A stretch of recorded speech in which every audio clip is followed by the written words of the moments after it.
சேலை கட்டும் பெண்ணுக்கு ஒரு வாசம் உண்டு, கண்டதுண்டா? கண்டவர்கள் சொன்னதுண்டா?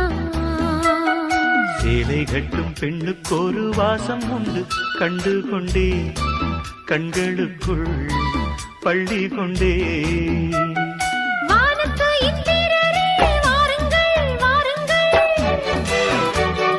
பெண்ணுக்குள் என்ன இன்பம் கூறுங்கள் கூறுங்கள்.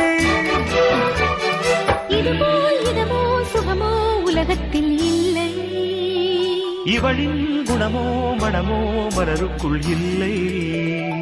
சேலை கட்டும் பெண்ணுக்கு ஒரு வாசம் உண்டு, கண்டதுண்டா? கண்டவர்கள்